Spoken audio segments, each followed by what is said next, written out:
한 주의 최신 여론조사 결과를 알아보는 시간이죠. 이택수의 여론. 조사 결과를 일목요연하게 정리해서 잘 소개해 주실 분입니다. 오늘도 직접 나오셨는데요. 여론조사 기관 리얼미터 이택수 대표 모셨습니다. 안녕하세요. 네, 안녕하세요. 네, 대표님. 네. 혹시 게임 좋아하십니까? 저는 게임을 그렇게 좋아하진 않습니다. 아, 그러면 뭐 게임에 푹 빠지거나 나 게임 중독 아닌가 이렇게 느끼신 적도 별로 없으시겠네요. 거의 없습니다. 뭐 그나마 했던 게임이 뭐 네. 테트리스 정도. 테트리스. 그렇군요. 네. 알겠습니다.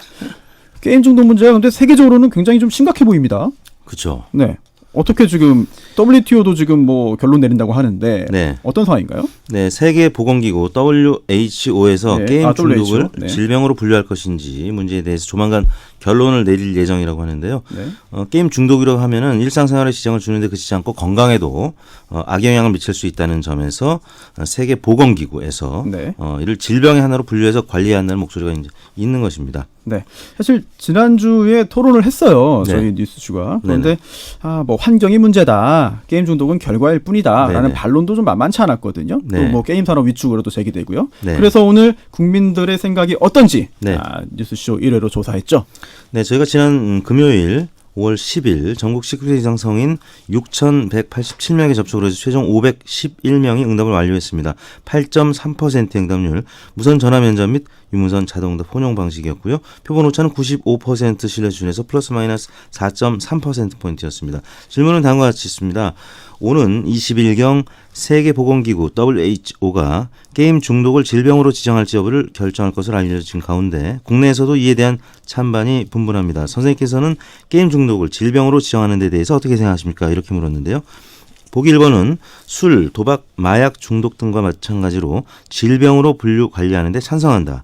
2번, 놀이 문화에 대한 지나친 규제일 수 있으므로 질병으로 분류하는 데 반대한다. 3번 잘 모르겠다였습니다. 네. 결과 어떻습니까? 게임 중독 질병 지정에 대해서 찬성 의견이 45.1%, 반대 의견이 36.1%로 9%포인트 찬성 의견이 높게 나타났습니다. 그러면 게임 중독을 질병으로 분류하는 것에 대해서 오차 범위를 벗어날 정도로 찬성 의견이 더 많은 거네요. 그렇습니다. 오차 범위 경계선을 살짝 넘는. 살짝 넘는 정도. 네. 그러면 특별히 이 찬성 여론이 더 강한 그런 집단들이 있나요?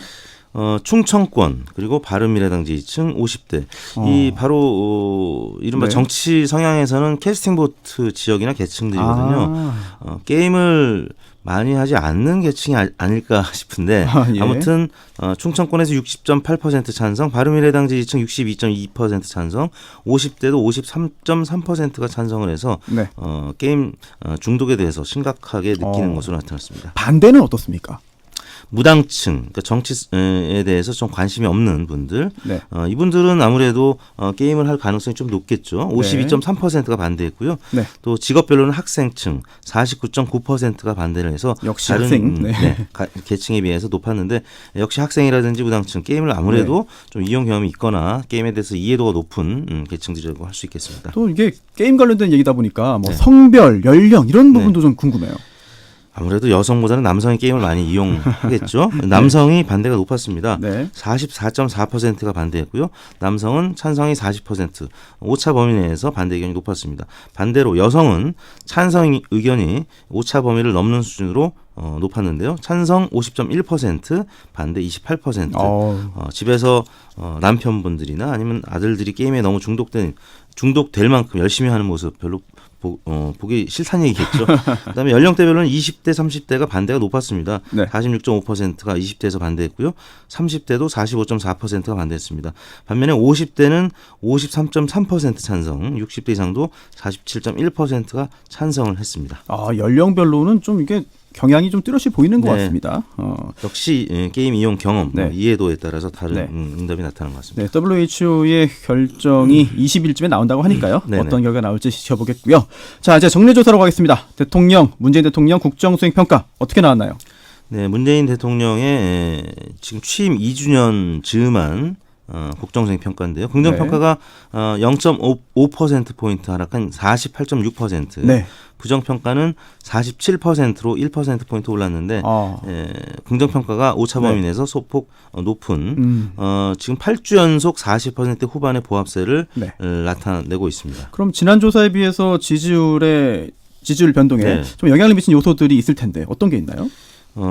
벌써 먼 얘기처럼 느껴지는데 지난 네. 주 초에는 단거리 발사체, 그렇죠. 이게 미사일이냐 발사체냐 이런 논란이 있었던 네. 주말과 월요일 사이에 단거리 발사체 발사와 관련해서 많은 이야기들이 있었습니다.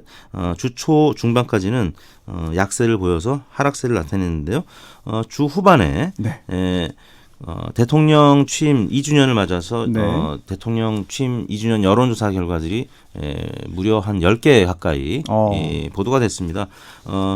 일부 조사에서는 50%를 넘는 네. 조사 결과들도 발표가 됐기 때문에 주 후반에는 단거리 미사일 발사도 주 후반 목요일 날 있었음에도 불구하고 네. 주 후반에는 강세를 나타내서 다시 상승세를 나타냈는데 주간 집계는 48.6%로 마감이 됐습니다. 네.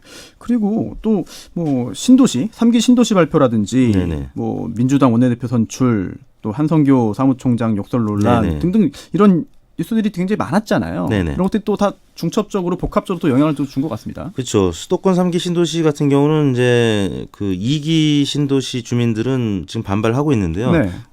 지정이 된 곳과 또 기존 지정된 곳들 아니면 지정이 되지 않은 곳들 이거 명암이 이제 갈리는 문제들이죠. 이거는 지지율에 뭐 긍정 부정 요인이 복합적으로 작용할 것 같고요. 네.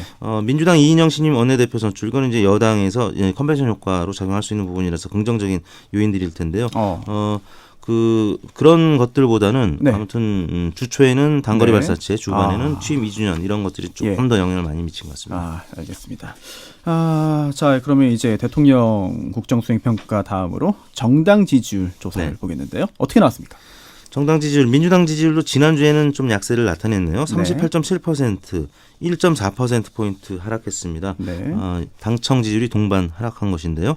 한국당 지지율은 반면에 1.3%포인트 오른 34.3%를 기록했습니다. 이 수치는 4주 연속 상승한 수치고요. 지금 기존의 최고치가 언제였냐면 20대 총선, 그러니까 2016년, 그러니까 벌써 이제 3년 전이죠. 총선 일주일 전에 34.8%를 기록한 이후에 3년 1개월 만에 최고치를 기록한 것입니다. 네. 역시 이제 발사체, 미사일 발사 논란 때문에 보수 성향의 유권자들이 좀 결집한 것 같고요. 정의당이 민주당이 하락한 만큼 또 상승을 했습니다. 7.1%. 정의당과 민주당은 지금 상호 보완적인 관계인데 민주당이 하락하면 정의당이 오르고 또 정의당이 빠지면 민주당이 오르는 그런 관계들이 계속 이어지고 있습니다. 바른미래당 4.9%, 0.3%포인트 낮았고요. 민주평화당 2.2%, 무당층 11.2%로 나타났습니다. 네. 사실 민주당은 그 새로 원내대표 뽑았는데도 약간 떨어진 거잖아요. 네. 이 부분은 어떻게 좀 봐야 될까요? 이인영 원내대표가 선출된 이후에는 상승했습니다. 일간으로 보면 예.